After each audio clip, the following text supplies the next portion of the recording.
you ever lost on a coin toss? Sir, the most you ever lost on a coin toss.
Good evening, ladies and gentlemen.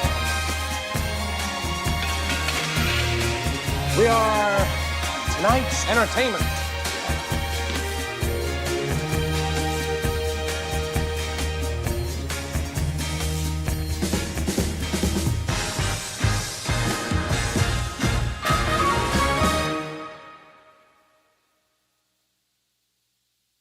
Hello everybody and welcome to the Fleming Film Show. Today we are going to be talking about our top 5 favourite female directors. I'm Robbie Fleming and joining me as always is my good old friend Justin Doyle. Hello Justin. Hey, it's JD, your viewmaster. I'm here with the Flem Dog. Yay! What's up, Rob? How you doing? I'm good. I'm good. I'm looking forward to talking about these 5 lucky ladies I've selected as my 5 favourite female directors. Yeah, so unfortunately there's there is a lot, but a lot of them aren't repeating ones. A lot of them aren't known movies. A lot of them are TV shows or straight to DVD, TV movies. Not a lot of female directors get the opportunity to have the feature film being shown in theaters. So as much as I'd love to just name them all on my list here, we're just going to do a top 5, but it's sad that there's not a lot, and it's also sad that you and I will probably have some crossover for that same reason. Is like there's just not a lot to choose from. So yeah, I hope I do have some different ones on there and you have some different ones so we can give a lot of love, but I'm sure we're going to have some crossover because Hollywood. Yes. There's only also been 2 female directors to have won the Oscar and 2 female directors to have won the Golden Globe. There does need to be more of them. Yeah, I mean, just listen to what you just said. Just 2. That's insane. There needs to be way more than just 2. So, yeah. I don't, you and I can't make that change here and now, but hopefully one day somebody will, because it is something that needs to happen. But yeah, so let's talk our top 5 favorites. I'll go first since you went first last time. All right. Alright, so my number 5 started off as an actress. She's in one of my favourite period dramas on Netflix. But when I saw her debut film in April, when it came on to Now TV in the UK, I was amazed by this movie, and it's one of my favourite movies of this decade so far. And it's Emerald Fennell, who directed Promising Young Woman, which you know is one of my favourite films of the decade so far. Yeah, And I that saw this coming. that movie, she showed a lot of unique traits, like the stylized, the smart dialogue, and the fact that she turned every comedy actor who was in that movie into a prick. If she just sticks with the same like themes and trademarks that she used for Promising Young Woman, but make them more different as she goes along, then she could become a big director. Let's not forget the M. Night Shyamalan style twist at the end of the movie. Yes. Yeah, I mean, which really just kind of brought it all together, and it's unforgettable. So yeah, she has a lot of different traits that really work for her, and uh, yeah, we're talking also directorial debuts for the next episode, and or one of the next episodes, and that's a great number to have for that one too. Yeah, that's a great choice. I love Promising Young Woman, and I just figured Emerald Fennell would be on your list, and very, very good. She's deserved. Uh, coming in, are you ready? Coming in from my Yes. number 5, I have a tie, and it's because they're kind of in the same sort of boat. They have really, really strong movies, directorial, not necessarily directorial, but just really, really strong movies in their sort of field. And I just don't think get the credit that they need and deserve. They've both done some good work in television, and like sort of series and they are Ava DuVernay and Dee Reese. Dee Reese was the director of Mudbound, the Netflix movie starring Mary J. Blige a couple years ago. And then, of course, Ava DuVernay, who was the director of Selma. And then on Netflix, she has that really powerful series, When They See Us, that's getting a lot of acclaim. But these two directors, these two female directors, um, they shed light on their stories and their history and their past and their heart, and they tell stories that maybe have been told before, but are told in a different sort of light, and through a female eyes, through black eyes as well. So I think they both of these directors just need more opportunity to do what they do, because they both do really, really good things. Dee Reese has directed Pariah as well as Mudbound. I haven't seen Pariah, but she also directed Queen Latifah and HBO's Bessie, which got a lot of acclaim. So every movie that they do bring out and put out is acclaimed, and it's for a reason. I just think that they need more opportunities, but I think both of them did a great job on their directing path so far, and so just so I can squeeze them both in, I gave it a tie to Ava DuVernay and Dee Reese. Nice. I don't think I've seen any of their films so far, but I'll check them out. You haven't seen Selma? No, I've always wanted to though. It's how John Legend got his EGOT. He's an Emmy, Grammy, Oscar, Tony winner, so it's an EGOT. The And only the only song I know him from is "All of Me," because in the UK that's the only song they know by John Legend. it's a really popular song.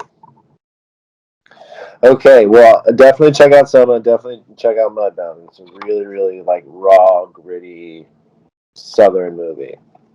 Well, Kerry Mulligan's in Mudbound, so I will check Yes, that out. And it's funny how two of our number fives have worked with Kerry Mulligan. that's right. My number 4 hasn't worked with Carrie Mulligan yet, but she has worked with some fantastic actresses. Charisse Rowan, Emma Thompson, Florence Pugh, and your favourite Justin Meryl Streep. She's only directed these 2 movies, but her directorial debut is a masterpiece. Her second one is a nice spin on a period drama. These movies are Lady Bird and Little Women, and it's Greta Gerwig. Yeah, she's batting 1,000. which means she's hit home runs each time. She does, she does. And the fact that her partner is Noah Baumbach, who is an indie director, he might be giving her his help, some advice. Yeah, yeah, absolutely. She's also an actress turned director, or still an actress as well, and she's a really good actress. So She is. she's good on both ends. What do you like more out of the two, you think? Oh, definitely Lady Bird, a nice original, fresh take on the coming of age story. Yeah, absolutely. And it's one of my favorite like A24 movies. Probably one 'Cause of I mine like, too. yeah, yeah, yeah. Yeah, she has a future for sure in directing. I have no question about that. She's solid through and through. All right, ready? Ready. Okay.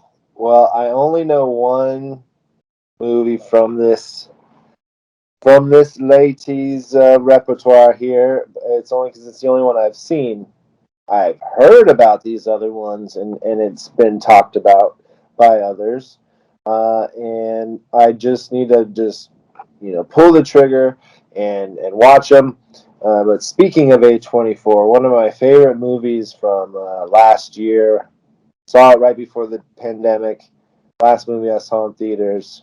It's First Cow, and the director is Kelly Reichardt. She also directed Wendy and Lucy, which is a movie that I've heard good things about, and also Certain Women, which is also A24. Um, and yeah, I just love First Cow so much. I really just thought it was, it just seemed like it was just directed. I don't know, like it would be hard to say like directed by like a man, but it just seemed like it was just a well directed movie, and it didn't matter who directed it. It's just so damn good.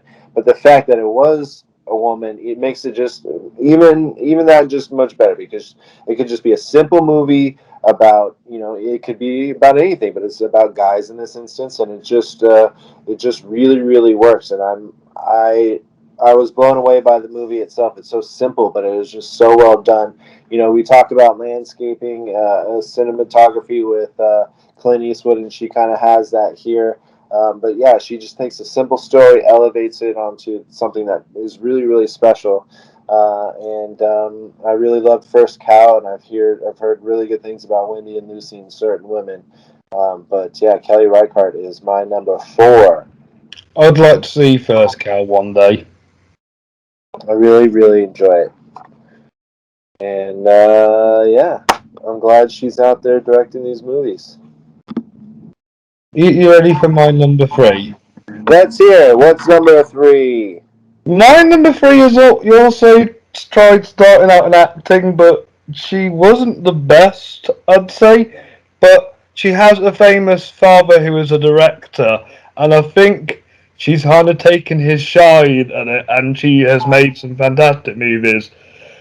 She needs no introduction, really. It's Sophia Coppola. I mean, I love Lost in Translation. It's one of the best movies. It took me a couple of times to get into it, but it's starting to become one of my favourite movies. And the way she just gets a performance out of Bill Murray and Scarlett Johansson and gets them to have the most perfect chemistry together is perfect. I also like Something and The Virgin Suicides. I mean, some of her movies are a bit bland, like The Bling Ring and On the Rocks, but she's good. She's good. I think she's got a good style. She makes good movies, and she seems like a nice person. So yeah, my number three is Sophia Coppola. I mean, the name is just Hollywood family royalty, Coppola, right? So she's definitely talented. I actually really liked another sort of blah movie, which is The Beguiled, but Nicole Kidman's in it, and Kirsten Dunst is whatever. But I like the movie itself, and I think she's a good director. I also like. Yeah, I didn't really care for On the Rocks, but yeah, Lost in Translation. She's No, it's somewhere, not something. Sorry, somewhere. yeah, somewhere. Yeah, she's simple. It's nothing showy. It's nothing showy. So that's really good. Yeah, I didn't put her on my list. She's just one that is she's a Coppola. So, like when we talk male directors, it's Steven Spielberg, it's George Lucas, it's Coppola. So she's got to be in there, right? So it makes a lot of sense. Um, At least she uses his last name, unlike his nephew. yeah, well, he's smart, and well, he's not that smart, but no, she's Hollywood family royalty. She deserves to be on people's lists. Lost in Translation is definitely a great feat for her. That's her big movie that she'll forever be known for, and that's deserved as well. So, yeah, good choice at your number three. Yeah, thank you. What's your number three? All right. So my number three, I mean, it just makes sense when I was looking at the list. I was like, oh well, I love this movie, and oh, I like that movie. I like that movie. Oh, this movie is great. I mean, when you direct movies such as, and these are all comedies: Fast Times at Ridgemont High, Johnny Dangerously, National Lampoon's European Vacation. Look Who's Talking Too, and then the movie that is the reason why I'm bringing it to the forefront is Clueless. It's Amy Heckerling as my number three female director, and it's for all the things that I just said. Oh, it's for all the things that I just said. All those movies, and including Clueless, which has got to be one of the best female-led, Female directed. female directed.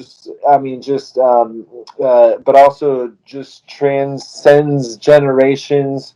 Paul Rudd gave us Paul Rudd pretty much, but also Alicia Silverstone, so beautiful. Brittany Murphy, so beautiful. Dion, what's her name? I know Dion's a character, but still so beautiful. Stacey Dash, Stacey Dash, um, that's her name. yeah, just the movie's iconic. The movie is iconic, and it's pop culture. It's just when you think pop culture, you think Clueless, and you think that movie, and it's a damn near perfect movie, and she has a perfect record. I mean, wow. So Amy Heckerling had to be in my top. I mean, Fast Times at Ridgemont High.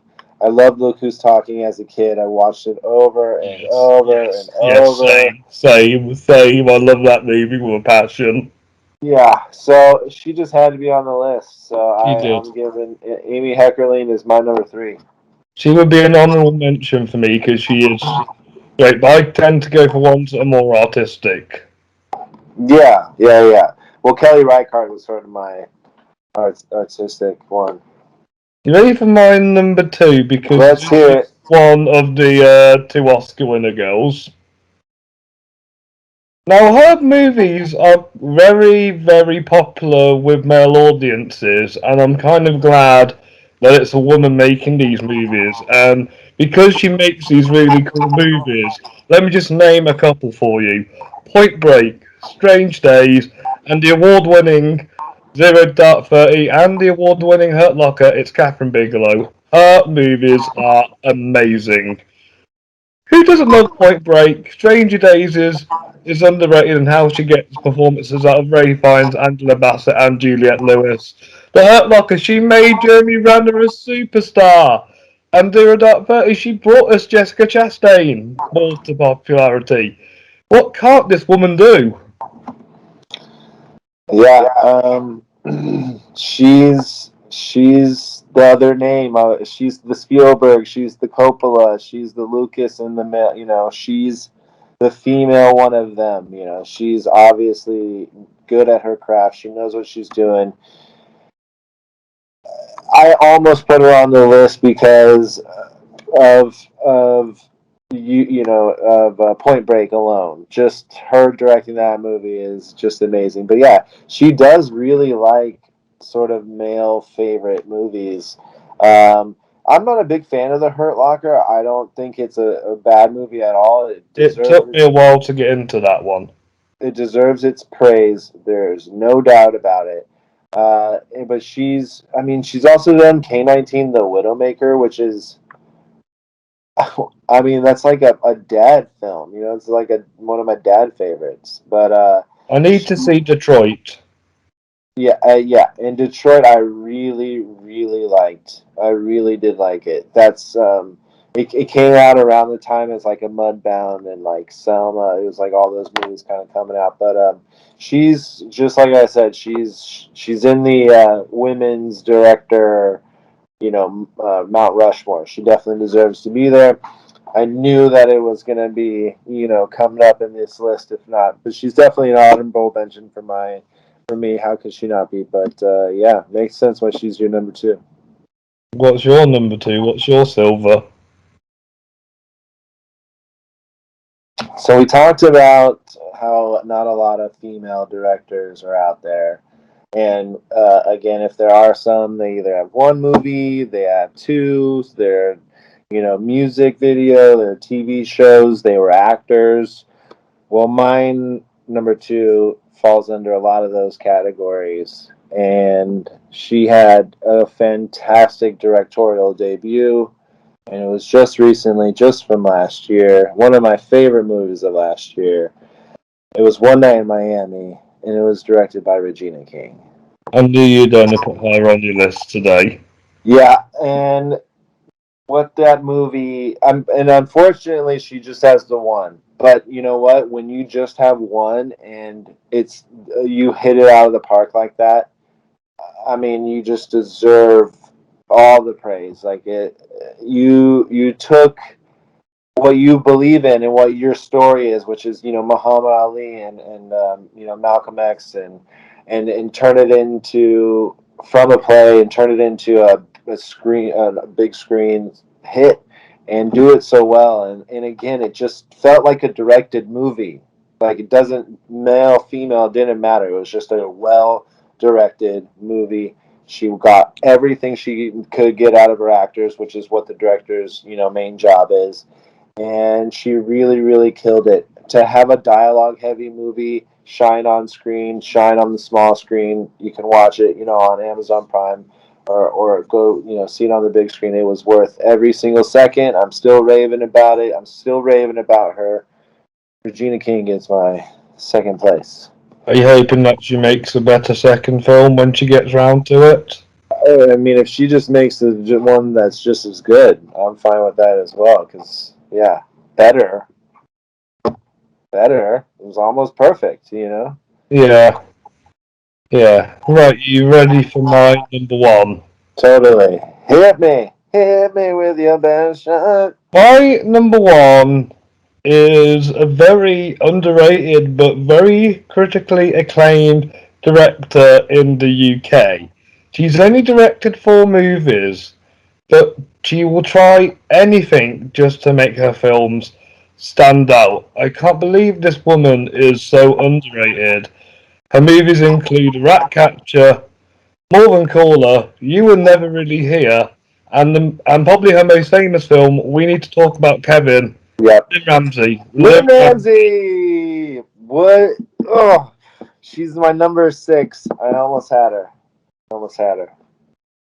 We Need to Talk About Kevin is a perfect movie. It is. It's disturbing, but it's beautiful. Yes. Tell me all about Lynn. Yeah, so she is from Scotland in the UK. Yeah. She's only made these films. She started off with Ratcatcher and in the 90s, and like even though it's like low budget with and it's a Scottish indie movie, it's still directed perfectly because of her. That's my second favourite movie. Her Morton Caller. She has Samantha Morton. You might know her from some movies, but the performance she gets out of Samantha is phenomenal. And obviously, it's the same with Joaquin, and you never really hear. And we need to talk about Kevin. She was just on board. She really got a really good, serious performance out of John C. Reilly, and Tilda Swinton stole the show completely. Yeah. Well, the kid, Ezra Miller. Ezra, so good. Phenomenal. Creepy. Yeah. Almost made my list. Totally deserve it. I want to see. I keep hearing about that Joaquin Phoenix movie, and I need to see it. Do you like Taken? What? Do you like Taken? Yeah. You'll love it then. Oh boy, Taken 4. Oh jeez. No, it's a lot more psychological. This one is. Yeah. Yeah. I haven't seen any other movie besides We Need to Talk About Kevin, but I love it so much. Like that alone could have got her in there. Same with Ava. She's only in there with one. Kelly got me with first cow. So Lynn Yeah. could have got me almost, almost, almost. Her name's down here. Almost made it, but that's a great, great choice, and I'm glad that we would have had a lockup. I'm glad. It's good Yeah. that we have different. And if you want to, I've got an early video of me ranking her films from her weakest to best. So check that out on my channel. Okay, you guys hear that? Go check it out, and I will too. Okay, Who's your number one? my number one is she belongs on Mount Rushmore as well. She was an actress first. She is Hollywood family, fame here. Um,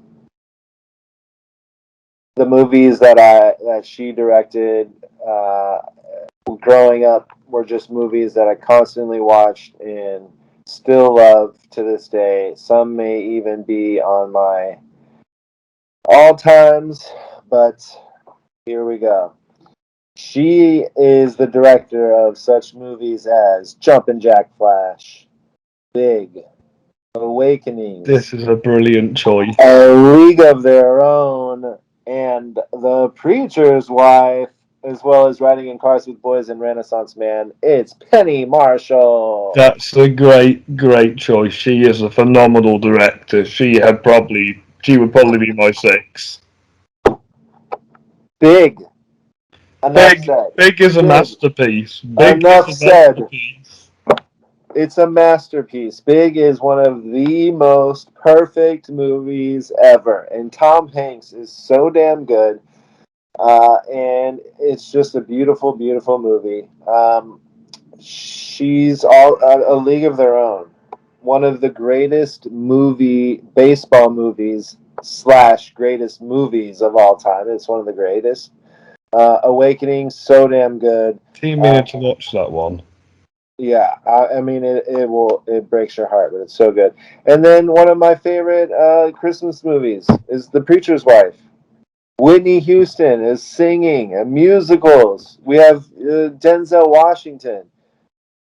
Yeah, it's amazing. Not Sterling K. Brown. What's it? B. Vance. B. Vance. Courtney. What? Courtney. Yeah, Courtney B. Vance. Yeah. Just a fantastic film. Still holds up. Watched it last year.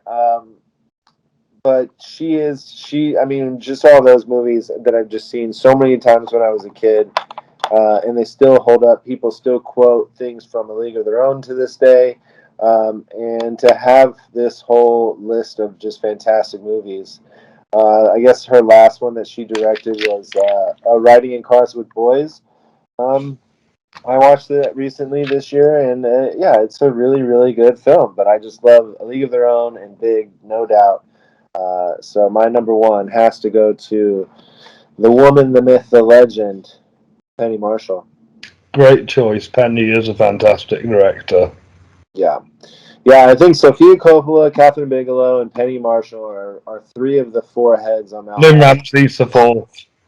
You think so? Well, I was gonna say the other big name director, Patty Jenkins.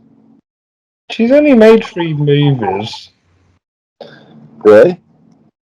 Yeah, Monster and the 2 Wonder Woman films. Oh yeah, yes, that's it. What about Nancy Myers? She is funny. She is funny. Her films Yes. are funny. Yeah. So yeah, those are on my also rans. Patty Jenkins, just because I love Monster a lot. I think that's a great film. Lynn Ramsey was Nancy Myers. All of them are sort of like rom-coms, but they're really good rom-coms. The Nancy Meyer films, Something's Got to Give. Yes. And, yeah. The Holiday. The Holiday. Yeah, that's good. That's a good Christmas movie. And then Patty Jenkins. So those were my also rants. Nice. What are yours? Well, Penny Marshall obviously is one of them. Yeah. Yeah, and Mary Harron, who directed American Psycho, she's really good. Yeah, what a great first film. And also, let's not forget the Wachowskis, who made The Matrix.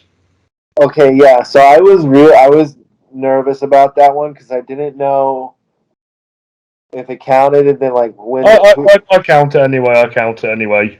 Did they start one way and became another? And I don't. Yeah.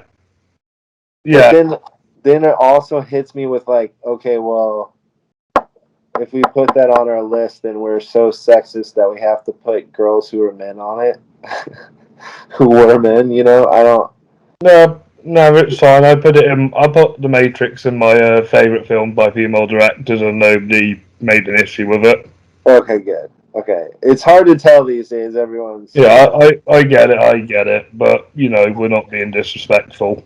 No.